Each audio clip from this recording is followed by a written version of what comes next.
5, 4, 3, 2, 1. Ignition and liftoff. Not many things in this world could be as exciting, especially to me, as the liftoff of a spacebound rocket. As a child, I wrote to NASA asking for pictures, and they delivered 11 by 14 color images of the Apollo missions to the surface of the moon, of Skylab, of the X-15 rocket plane. These pictures soak the fires of a long-running interest in science and space. The state motto of Kansas is Ad Astra per Aspera, meaning to the stars through difficulty. And the same could be said for NASA. They've definitely had their share of difficulties getting off of this planet. From the Apollo launch pad fire to the loss of 2 shuttles, NASA has shown that space is hard. I remember in 5th grade, crouching on our orange shag carpet, holding a cassette recorder to the TV speaker and recording the first launch of the space shuttle. This was the Space Shuttle Columbia.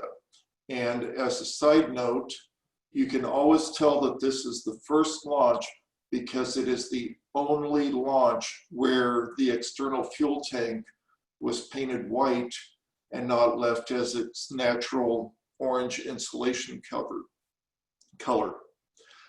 That change alone saved 400 pounds from the weight of the vehicle. But I digress. I was sitting there crouched on the carpet, speaker in my face, recorder in my hands, recording the liftoff of the Columbia. And according to the NASA website, the space shuttle comprised 135 missions between that first launch on April 12th, 1981, and the final landing 30 years later, July 21st, 2011. As the first reusable spacecraft, NASA's shuttle fleet, Columbia, Endeavour, Challenger, Discovery, and Atlantis helped construct the International Space Station. They carried people into orbit repeatedly. They launched, recovered, and repaired satellites, conducted cutting-edge research, and completed the largest structure in space, the International Space Station. Before the space shuttle was ferrying astronauts to the space station, it was also taking astronauts to Mir, the Russian space station. But why did that program end? The loss of 2 orbiters, Challenger and later Endeavour, did not stop the program. According to techtimes.com, quote unquote, while remaining a technological marvel and source of fascination, the shuttle did not truly deliver the next major step forward as promised. The interest in spaceflight also suffered the brunt of tough economic conditions. In 2010, President George W. Bush announced the end of the space shuttle program while committing no funds or a program for its replacement.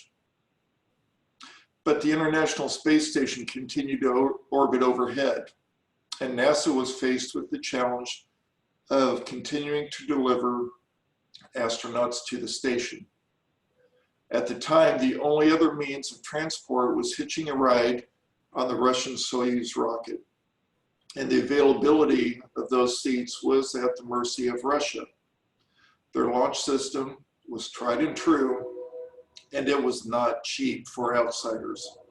The cost of riding in one of those 3 seats, according to NASA, was $86 million. And for nearly 10 years, NASA paid those fees for hitching a ride with the Russians. But NASA wanted that dependence on the Russians to be temporary. Nearly a decade ago, the agency began encouraging the development of a private American crewed vehicle in what became the Commercial Crew Program. According to Space.com, Boeing and SpaceX emerged as the winners of that competition in 2014. Each company was eventually required by contract to fly 6 round-trip missions to the ISS, carrying 4 astronauts up and back each time. The study by the Office of the Inspector General notes that the cost per seat on those flights is $90 million on the Boeing flight and $55 million on the SpaceX flight, though both companies continue to dispute the cost. Last Saturday, following a weather delay, SpaceX launched their Crew Demo 2 flight. This is the first space flight to take off from US soil in nearly a decade. It is the first crewed mission for SpaceX, and as such, it is also the first time ever that a privately developed spacecraft launched humans into orbit. In a story written for CBS News and used with permission by Spaceflight.now, the Boeing Starliner's first test flight, which was uncrewed like SpaceX, experienced major problems which prevented a planned visit to the space station. It's unclear if NASA will require an additional uncrewed test flight or if it will allow Boeing to proceed with a crewed test flight after resolving their issues. It's also unclear when those space flights will happen for Boeing. Space is hard, and NASA isn't just standing by and watching SpaceX and Boeing charge ahead. NASA is developing their Space Launch System, or SLS. It is designed for human exploration beyond Earth's orbit. The SLS will launch crews of up to 4 astronauts in the Orion spacecraft on missions to explore multiple deep space destinations, though there are currently debate whether or not those missions should be initially to the moon, to an asteroid, or all the way to Mars.